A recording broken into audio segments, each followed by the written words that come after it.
Do you know what the best book feeling in the world is?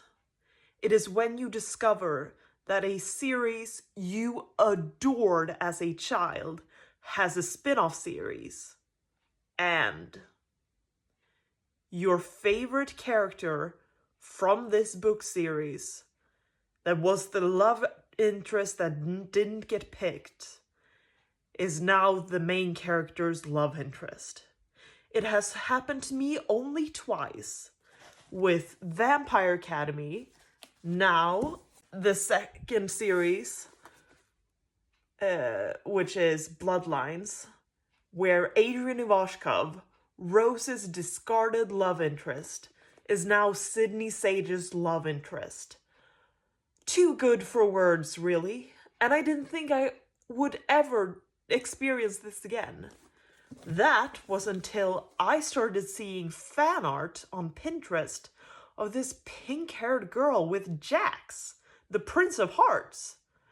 So I thought, wow, that must have been a really popular fanfic that people are now making fan art. But oh, how wrong I was. And I don't think I've ever been more happy to be wrong about anything.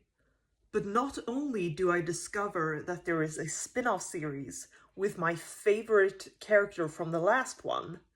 No, it's way better than that, because 2 books are already out in it, and the 3rd one is going to be released this autumn.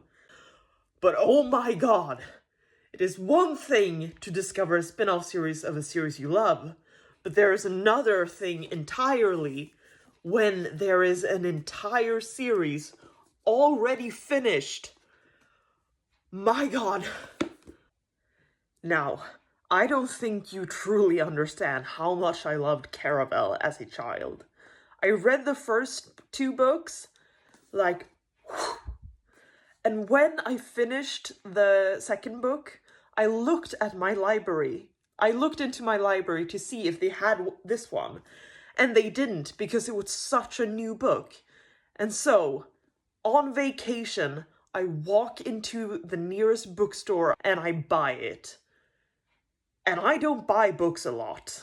I'm a library girl and a piracy girl. Through and through. It is rare for me to love something enough to buy it. And then, Jax, my little baby, who, don't get me wrong, he was basically a serial killer in this book. And I'm not going to claim I didn't want him to end up with Donatella. But, yeah, I did. Legend was just so boring. So boring. Like, the director of a magical circus should not be allowed to be that boring. And Jax... You can say many things about Jax, the Prince of Hearts, but you cannot accuse him of being boring.